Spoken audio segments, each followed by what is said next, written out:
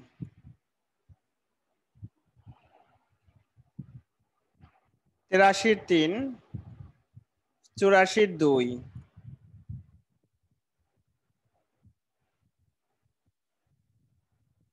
85 থেকে 90, 85 1, 86 3, 87 2, 88 2, 89 3, 90 এর 1,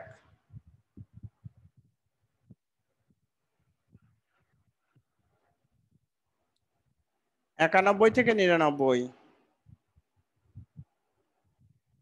91 4, 92 1, 93 3, সরি 93 4,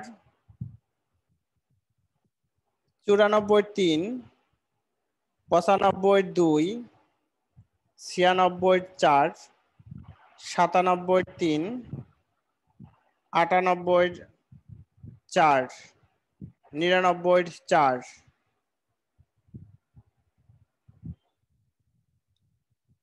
200 থেকে 208, 201, 1 এর 4, 2 এর 3, 3 এর 1, 4 এর 1, 5 এর 4, 6 এর 2, 7 এর 1, 8 এর 3,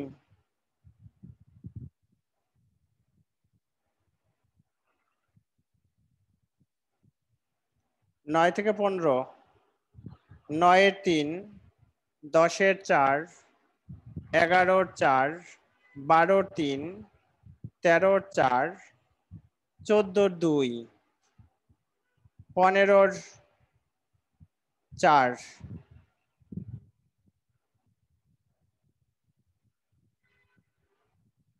16 থেকে 24, 16 এর 4, 17 এর 4, 18 এর 3, 19 এর 1, 20 এর 3, 21 এর 3, 22 এর 4, 23 এর 1, 24 এর 1,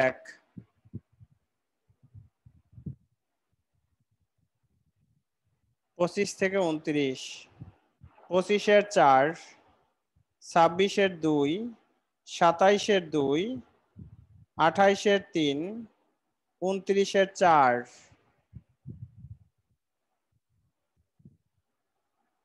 30 এর 2, 31 এর 1, 32 এর 2, 33 এর 4, 34 এর 1, 35 এর 4, 36 এর 1,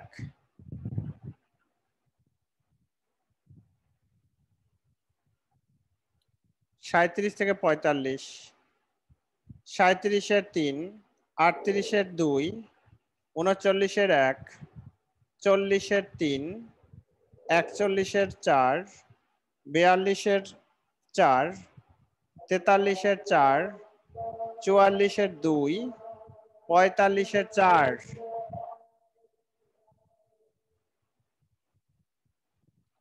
46 থেকে 52,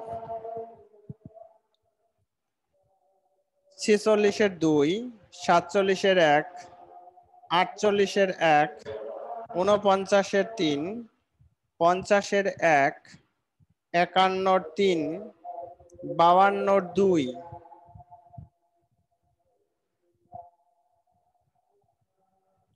53 থেকে 59, 53 এর 1, 54 এর 2, 55 এর 3, 56 এর 3, 57 এর 3, 58 এর 4, 59 এর 4, 59 এর 4, 60 থেকে 63, 60 এর 2, 61 এর 1, 62 এর 4, 63 এর 4, 64 থেকে 67, 64 এর 3, 65 এর 3, 66 এর 4, 67 এর 1,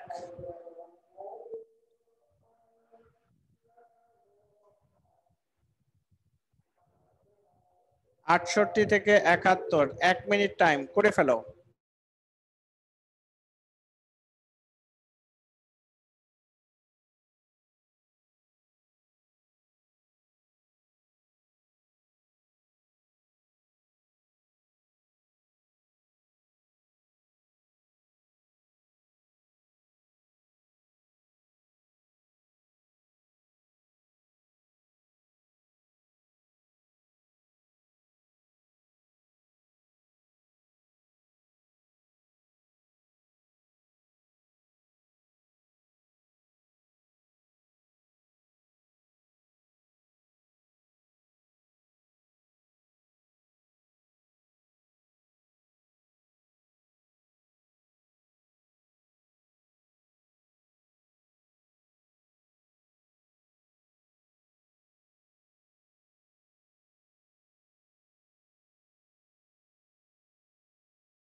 দেখো 68 থেকে 71, 68-এর 1, 69, 3, 70-এর 4, 71-এর 4,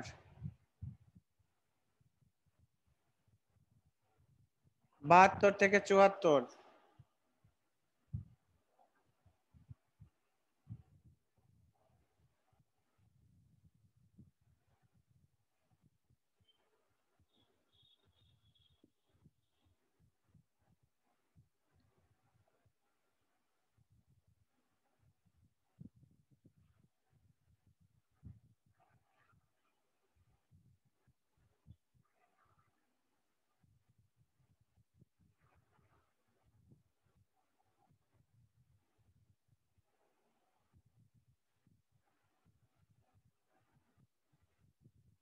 দেখো 72-এর 1, 73-এর 1, 74-এর 4,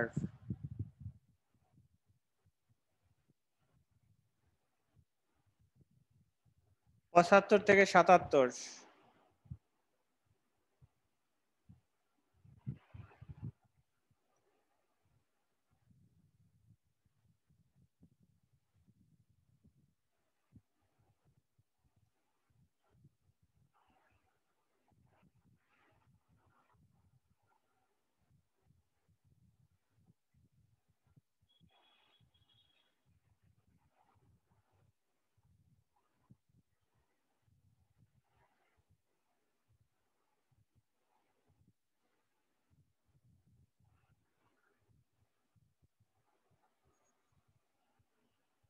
দেখো 75-এর 2, 76-এর 1, 77-এর 3,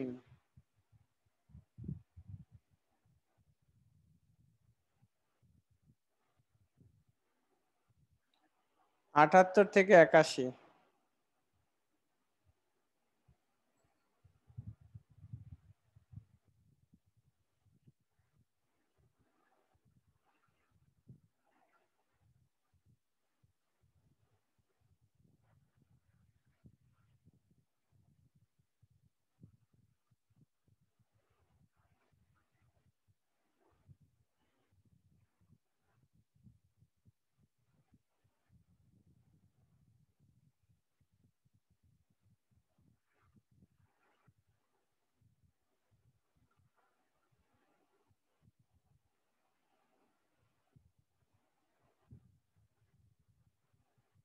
দেখো 78-এর 4, 79-র 2, 80-র 3, 81-র 4,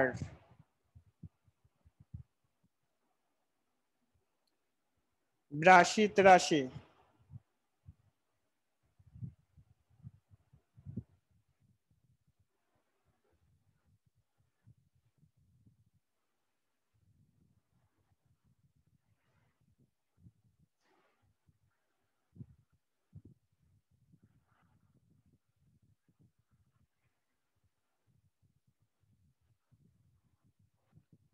দেখো 82-র 3, 83-র 4,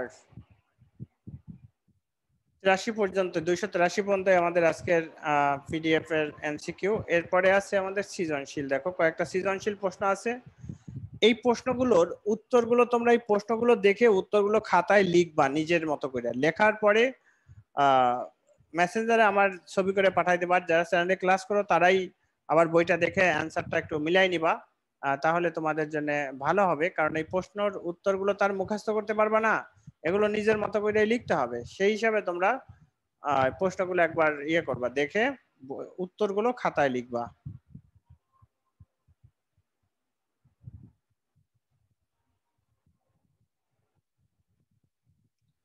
এখানে 3টা সৃজনশীল প্রশ্ন আছে, 3টা সৃজনশীল প্রশ্ন তোমরা উত্তরগুলো খাতায় লিখে নিবা।